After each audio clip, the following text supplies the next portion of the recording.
रक्त और बर्फ का सफर। उत्तर का कुरुश साम्राज्य बर्फीली दीवारों में कैद होकर दम तोड़ रहा था। वहां की मिट्टी पत्थर थी और हवा में केवल सड़न। लोग बेस्वाद जमे हुए मांस पर जिंदा थे। उनकी आखिरी उम्मीद थी सुदूर पूर्व का स्वर्ण द्वीप, जहां जीवन देने वाला अग्नि पुष्प उगता था। लेकिन बीच में गिद्धों का रेगिस्तान और मौत का समंदर खड़ा था। तभी अंधेरी गलियों से आरन दा सिल्वा नाम का एक जिद्दी नाविक उभरा। राजा के पूछने पर उसने पुराने नक्शे पर खंजर गाड़ते हुए कहा, मैं देखना चाहता हूं कि समंदर के राक्षस मुझसे कितने बड़े हैं। 15 जुलाई की उस सर्द भोर में जब भीड़ विलाप कर रही थी, आरन का जहाज यमलोक की यात्रा पर निकल पड़ा। खुले महासागर में कुदरत ने तांडव शुरू किया।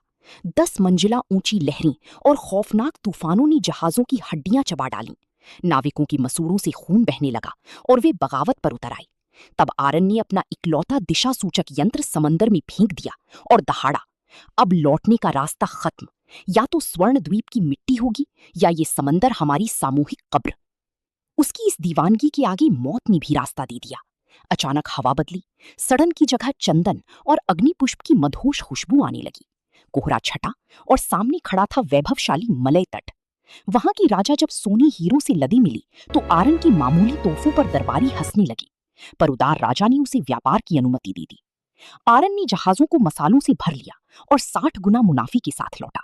लेकिन उसने जो रास्ता खोला वो आफत का पिटारा था। उसके पीछे शिकारी कुत्तों की तरह और भी यूरोपीय ताकतें आईं। जिन्हें हमने मेहमान माना, उन्होंने हमारी धरती को गुलामी की बेड़ियों में जकड़ लिया और लूट का वो नंगा नाच शुरू हुआ जिसने सोने की चिड़िया की कमर तोड़ दी। सदियों तक अंधेरा रहा, लेकिन भारत सिर्फ जमीन का टुकड़ा नहीं, एक अमर आत्मा थी।